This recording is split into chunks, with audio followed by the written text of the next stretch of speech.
للوطن يا للوطن يا للوطن حب الوطن من الإيمان ولا تكون من الهند. Tanah airku tidak kulupakan, kan terkenang selama hidupku. Biarpun saya pergi jauh. Pada tanggal 8 Maret 1942, pemerintah Hindia Belanda menyerah tanpa syarat pada Jepang. Jepang lalu berusaha menarik simpati rakyat melalui 4 tokoh nasional, yaitu Soekarno, Hatta, Kiai Haji Mas Mansur, dan Ki Hajar Dewantara. Tujuannya untuk membentuk Pusat Tenaga Rakyat atau Putra, di mana Soekarno menjadi pemimpinnya. Strategi ini ternyata hanya akal-akalan Jepang agar kaum pribumi mau membantu menghadapi perang. Untungnya tak lama tentara sekutu berhasil mengalahkan Jepang. Kalangan pemuda lalu mendorong Soekarno-Hatta untuk segera memproklamasikan kemerdekaan. Pada hari itu diperkenankanlah berkibar bendera kebangsaan kita sang merah putih. Dinyanyikan lagu Indonesia Raya, serta ditambah kesempatan bagi penduduk di sana untuk ikut campur mengambil bagian di dalam pemerintahan negeri. Akhirnya Indonesia menyatakan kemerdekaannya lewat naskah proklamasi yang dibacakan Soekarno di tanggal 17 Agustus 1945. Melalui sidang PPKI untuk menyusun pemerintahan Indonesia yang baru, Soekarno-Hatta terpilih sebagai presiden dan wakil presiden pertama Indonesia. Babak baru dalam perjalanan bangsa Indonesia pun dimulai. Beliau itu melihat ide pembangunan konsep tata ruang di Hindu. Di Hindu itu ada namanya Chatustapa. Chatustapa itu semacam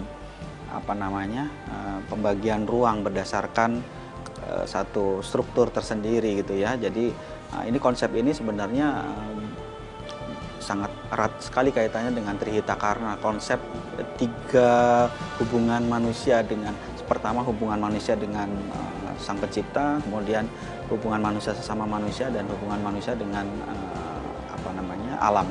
Jadi 3 konsep ini mendasari ide pembangunan pembangunan kota sebenarnya. Selama menjabat sebagai presiden, Soekarno memiliki mimpi untuk menjadikan Indonesia berdiri di kaki sendiri. Untuk menggerakkan perekonomian rakyat, berbagai infrastruktur dibangun. Begitupun dengan proyek-proyek besar yang menjadi landmark dan kebanggaan bangsa Indonesia. Sayang, akibat gerakan kudeta 30 September yang merenggut korban para jenderal Angkatan Darat, kepercayaan rakyat terhadap Presiden Soekarno terus menurun. Pada 7 Maret 1967, Soekarno resmi melepaskan jabatannya, digantikan Soeharto. Tiba-tiba lalu masuk istana, tidak boleh lagi. Sama CPN waktu itu. Tidak boleh. Dan saya antar ke Wisma Eso. Dalam satu tahanan kota waktu itu, 6 bulan pertama. Nah, tahanan kota 6 bulan itu wirawiri Jakarta Bandung ya, Jakarta Bogor maaf. Saya harus ngurus ekspor di Kodam Jaya, entry di Bandung. Kalau sudah keluar exit dan entry itu kita boleh ke Bogor. Juga dari Bogor untuk ke Jakarta juga harus ada exit dari Siliwangi dan entry dari Kodam Jaya, baru boleh masuk Jakarta. Itu 6 bulan. 6 bulan berikutnya saya dampingi tahanan rumah. Kesehatan Soekarno memang terus menurun sejak Agustus 1965. Setelah bertahan 5 tahun dengan penyakitnya, Soekarno wafat di RSPAD Jakarta pada usia 69 tahun.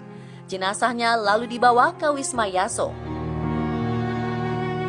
Meski Soekarno pernah berwasiat meminta dimakamkan di daerah Priangan, namun melalui keputusan Presiden Republik Indonesia nomor 44, Presiden Soeharto memutuskan Kota Blitar, Jawa Timur sebagai lokasi pemakaman Soekarno. Putra Sang Fajar telah kembali ke pelukan Ibu Pertiwi.